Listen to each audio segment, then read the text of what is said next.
إن الحمد لله نحمده ونستعينه ونستغفره ونعوذ بالله من شرور أنفسنا ومن سيئات أعمالنا ومن يهده الله فلا مضل له ومن يضلله فلا هادي له أشهد أن لا إله إلا الله وحده لا شريك له وأشهد أن محمدا عبده ورسوله أعوذ بالله من الشيطان الرجيم بسم الله الرحمن الرحيم يا أيها الذين آمنوا اتقوا الله حق تقاته ولا تموتن إلا وأنتم مسلمون يا أيها الناس اتقوا ربكم الذي خلقكم من نفس واحدة وخلق منها زوجها وبث منهما رجالا كثيرا ونساء واتقوا الله الذي تساءلون به والأرحام إن الله كان عليكم رقيبا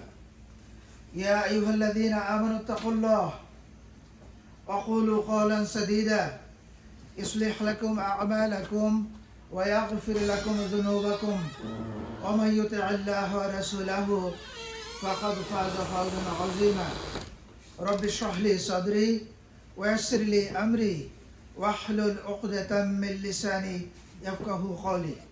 Dear brothers and sisters in Islam, the subject of today's khutbah is the moral or the teachings of the stories in Al-Qur'an, part 2. Allah subhanahu wa ta'ala has said in the Qur'an, in Surah Kahf, وَإِذْ قَالَ مُوسَى لِفَتَاهُ لَا أَبْرَحُ حَتَّى أَبْلُغَ مَجْمَعَ الْبَحْرَيْنِ أَوْ أَمْضِيَ حُقُبَةً.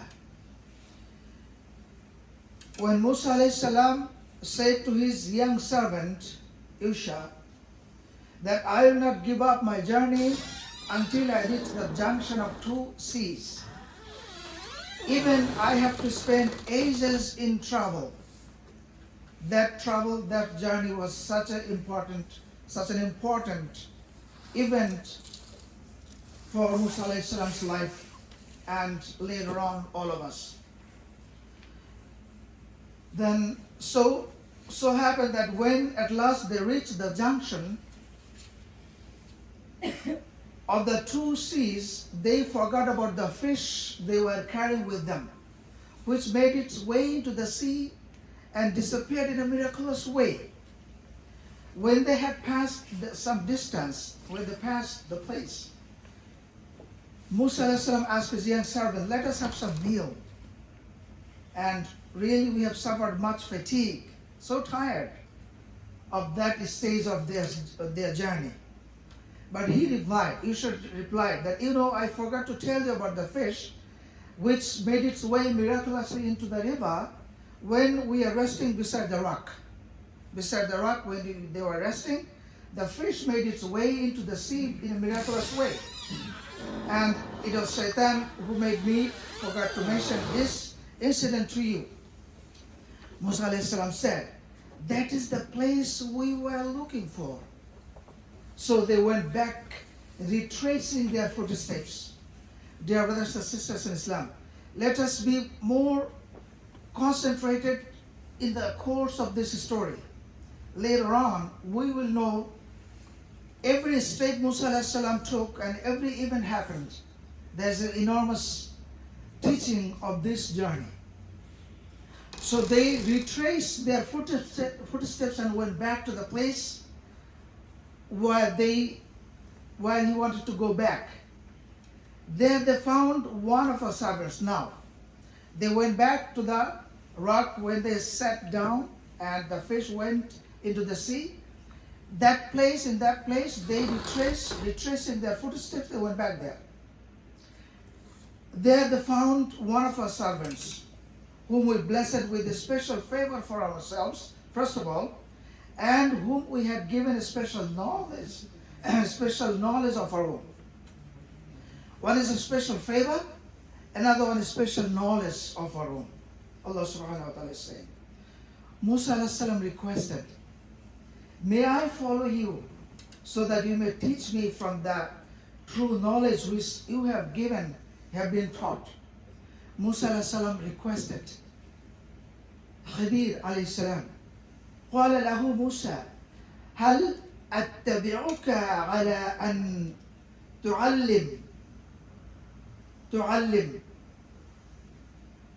تعلمني مما علما رشدا. May I follow you? May I go with you in your working, that you may teach me the true knowledge you have been taught? Then he answered, قال إنك لن تستطيع معي صبرا. Then surely you will not be able to bear with me. Khadir alayhi salam is replying Musa alayhi salam that actually you are not going to be able to bear with me in patience. For how can you be patient about that which is beyond your knowledge? Then Musa alayhi salam said, if Allah wills, insha'Allah, you shall find me patient, and I shall not be disobeyed in any way. One word is patient, another one is obedience. To learn something, we need mostly these two qualities. We have to be patient, and we have to be obedient to the teacher. Now, Khadir said, if you want to follow me, then do not question me. Now Khadir alayhi salam is giving the condition to Musa alayhi salam. Then do not ask me about anything until I tell you about it myself, from my own self. Do not ask me any question. Just watch it patiently and silently. Now journey begins. فَانْطَلَقَ. They set forth, but when they embarked in a boat of a river to cross the river, Khadir alayhi salam made a hole in it. Musa alayhi salam said, did you make a hole in it to drown its passengers? You have done a weird thing. Khadir said, didn't I tell you that you would not manage to have patience with me?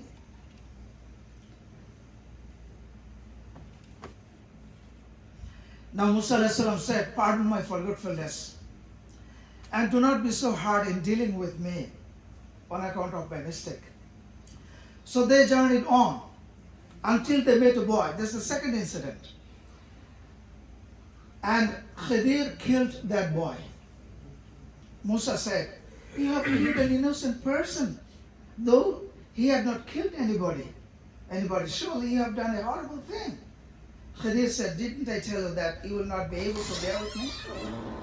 Musa replied, if I ever ask you, after hearing two incidents, after witnessing two incidents with Khadir alayhi salam, Musa alayhi salam is promising now, if I ever ask you about something, anything after this, you may not keep me in your company, for then you have the excuse now. They traveled on until they came to the people of a town. They asked them for some food. This is the third incident. But they refused to receive them as their guests. There Khadir and Musa alayhi salam found a wall. And on the point of falling down, the wall is on the point of falling down. So Khadir restored it, rebuilt it, Khadir alayhi salam. Musa alayhi salam said, if you wanted, you could have taken some wages for it, some money, to rebuild the wall for it. Khadir said, that's it. This is the pardon between you and me. But first of all, I'll explain to you the acts of mine which you could not bear to watch with patience. Now, about the boat. As for the boat, it belonged to some poor fishermen who toiled on the sea, who roam around in the sea, and I intended to damage it because there's a king after them who was seizing every boat by force. What kind of king is that? Taking the poor fisherman's boat. That was the source of the income. As for the youth, his parents are true believers, and we feared lest he would oppress them by rebellion and disbelief, disobedience to the parents, probably. It is our wish. This is the place. Khadir alayhi salam used the word we because he was a part of that society in deciding justice, in keeping justice in that society. That our Rabb should grant them another in his place, another son. A son more righteous and better in affection. More righteous son, pious son, and obedience to his parents. As for the wall, it belonged to 2 orphan boys in the city, and beneath it, under it, their treasure was buried. Since their father was a righteous man, وَكَانَ أَبُوهُمَا صَالِحًا, your Rabb desired that these children should attain their maturity and take out their treasure. And this was done as a mercy from your Rabb. And what I did was not done by my own will. Khadir alayhi salam is explaining what he did was not from his own self. That is the interpretation of those actions which you could not bear to watch with patience. Now, teaching. Musa alayhi salam had to find a servant of Allah who would instruct him in such knowledge which he did not receive yet.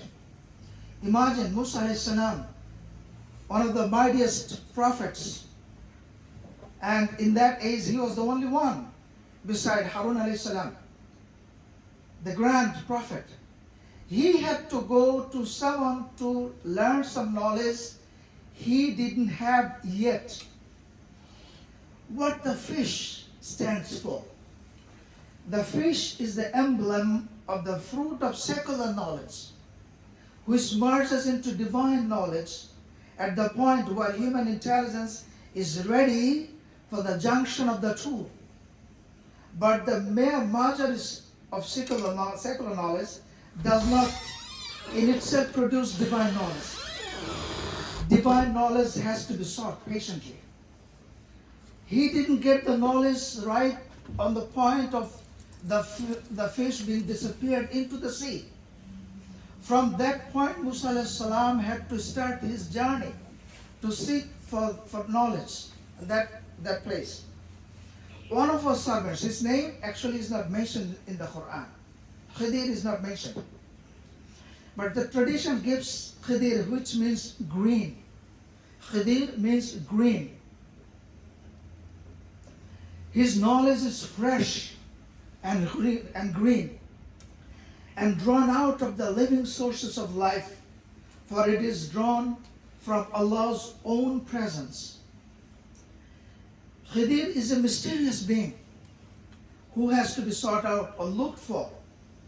He has the secrets of some paradoxes of life, self-contradiction, the double meaning of life. We see something and we think this is weird. We don't understand the meaning of it. Paradoxical. Which ordinary people do not understand actually. Understand in a wrong sense. Either we don't understand properly or we understand in a wrong way. Khadir alayhi salam had 2 special gifts from Allah subhanahu wa ta'ala. Number 1 is mercy from his own presence.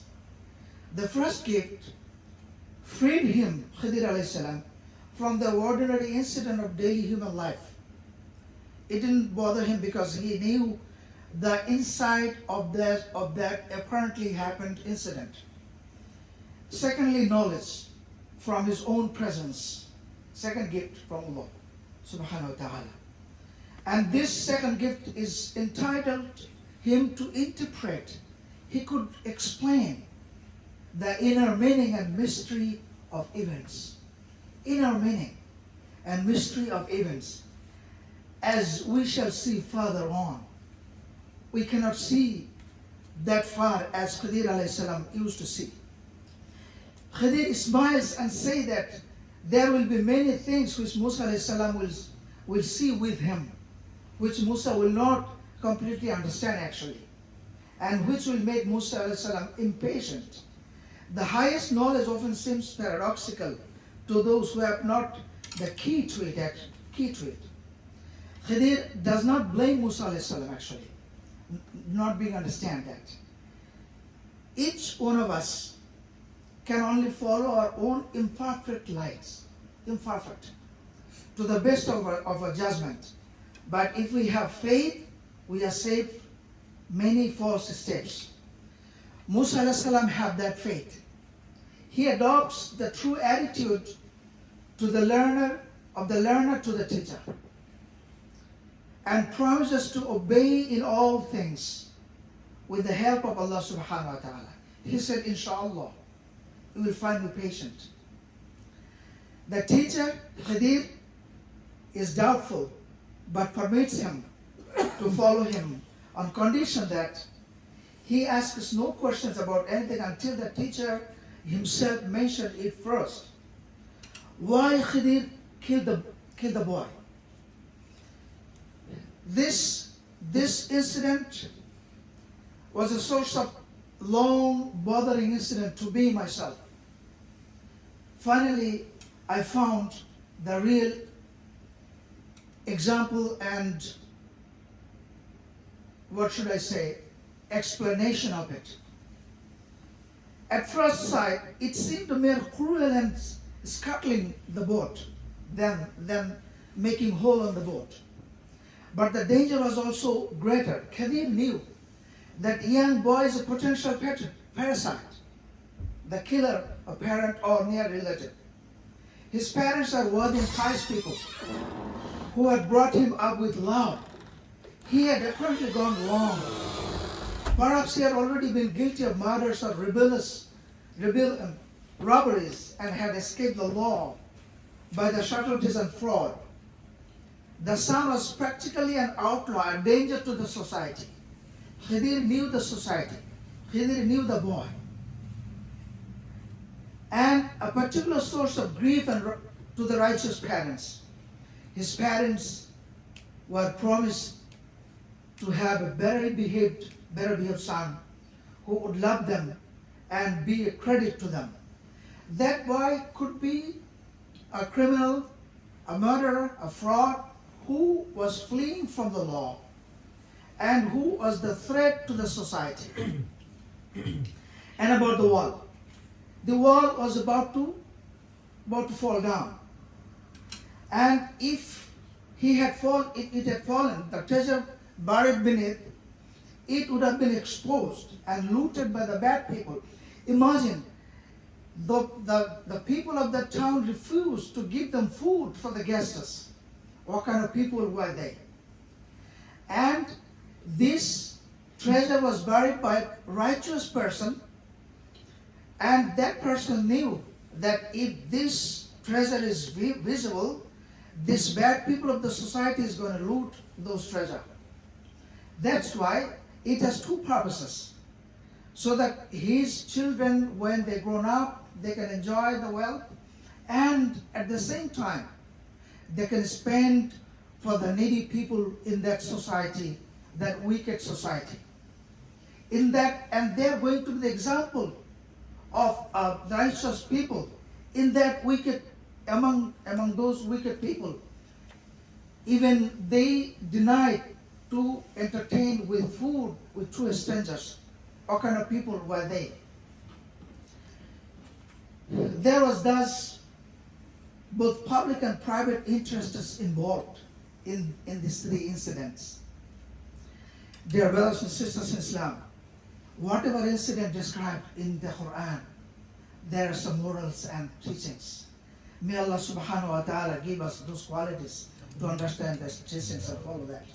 أقول قولي هذا واستغفر الله لي ولكم ولسائر المسلمين واستغفر واتوب إليه إنه هو الغفور الرحيم.